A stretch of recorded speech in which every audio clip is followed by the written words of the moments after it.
xiddiga kubadda cagta ee Cristiano Ronaldo ayaa dhigay rikoor cusub oo aan inaba caadi ahayn, waxaana tan ay ka dhigtay in CR7 uuba u muuqdo mid uu afduuban yahay YouTube-ka.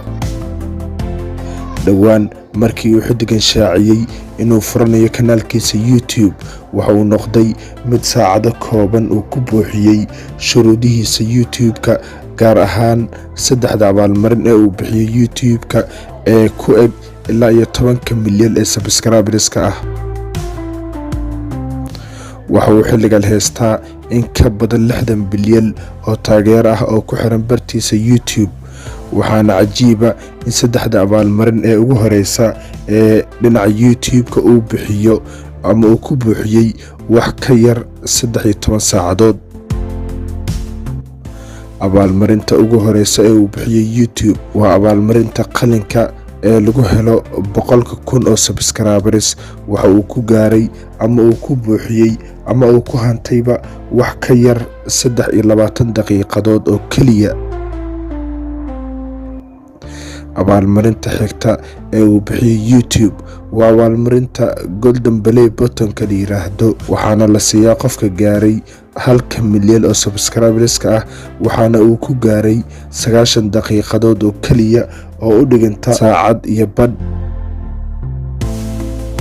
abaalmarinta saddexaad ee uu bixiyey YouTube-ka waa Diamond Play Button, abaalmarinta la yiraahdo, waxaana la siiyaa sida caadada ahba qofka gaaro 10 milyan ee subscribers-ka ah, waxaana uu ku gaaray wax ka yar 720 daqiiqadood oo u dhiganta 12 saacad oo keliya.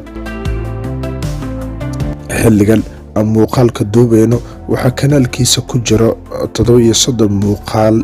sida aad ku arki kartaba muuqaalka ugu badan waxa uu gaaray ama uu gaarayaa ilaa 14 daqiiqadood oo keliya inta muuqaalka uu soconayo, halka inta badan muuqaaladiisana ay soconayaan 1, 2 ilaa 3 daqiiqadood oo qura. YouTubers badan oo caanka ah dunida ayuu ku dhaafay si kama yar, taasi oo ka dhigtay mid dunida aad uga yaabsaday. Cristiano Ronaldo ayaa waxa uu yahay qofka ugu followerska badan adduunka oo dhan. Instagram-ka waxa uu ka haystaa 636 milyan oo followers ah.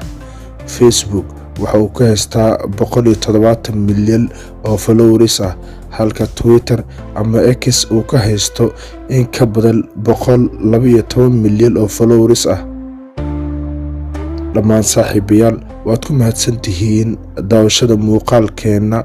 wixii fikir ah inoogu dhaaf qaybta hoose ee comments-ka. mahadsanid.